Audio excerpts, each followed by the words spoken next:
Bismillahirrahmanirrahim. Assalamu alaikum.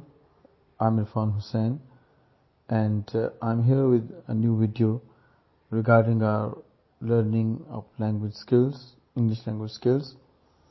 And today's topic is to find out the main idea. It's always a decent work to read something and try to find out the main idea of the written script.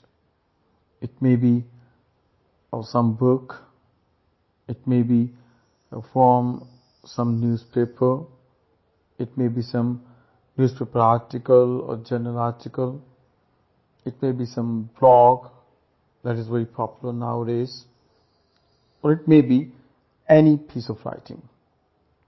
So whenever you read something, you always try to find the gist, to find out the main idea.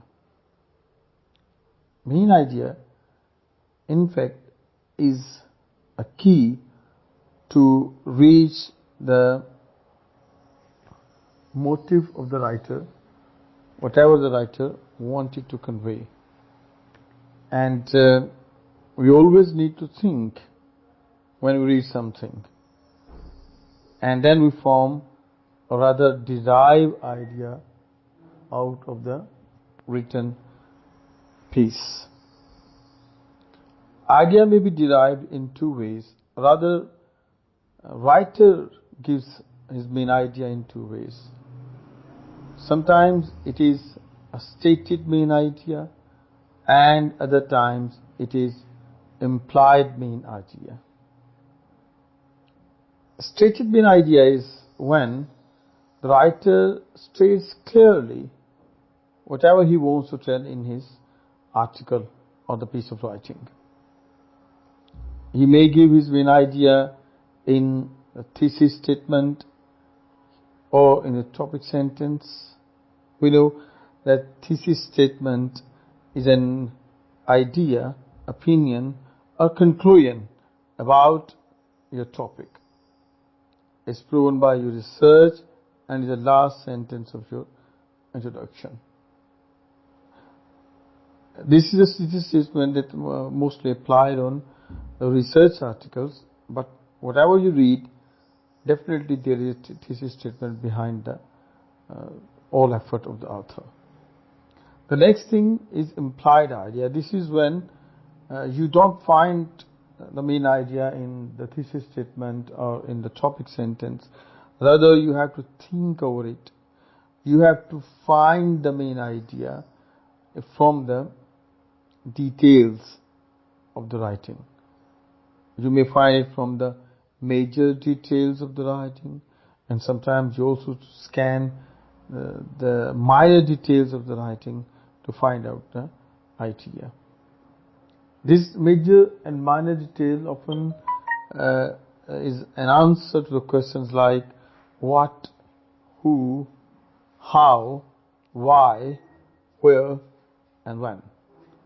When you answer these questions, when you find out the answers of these questions, you can find out what has been written in, what has been expressed in the writing. So you can structure it in this way, that there is one box that is for main idea, and other for detail. You can give the supporting details of main idea in the first, second, third box, and so on. This is only for one paragraph. When you do that work on one paragraph, then you can use this kind of structure. So this is a little exercise. Let us read a paragraph here, and then we will, rather, you will find out the main idea and the supporting details. If you want to write, the first thing is to write the main idea, what the writer wants to tell in this paragraph. So what is this? A potentially habitable super-Earth has been discovered just 31 light years away from our solar system. Astronomers announced Wednesday. The planet named GJ 357t is about 6 times larger than Earth and orbits a dwarf sun GJ 357 much smaller than our own every 55.7 days. The international team of astronomers that had discovered the planet said in a news release that it could provide Earth-like conditions. So this is a small paragraph, and you will write main idea, then the supporting detail. This is all for today. Not a big deal, not a big job, just a little thing, but if you can learn it, that can help you in a long way. Thank you very much. Stay blessed.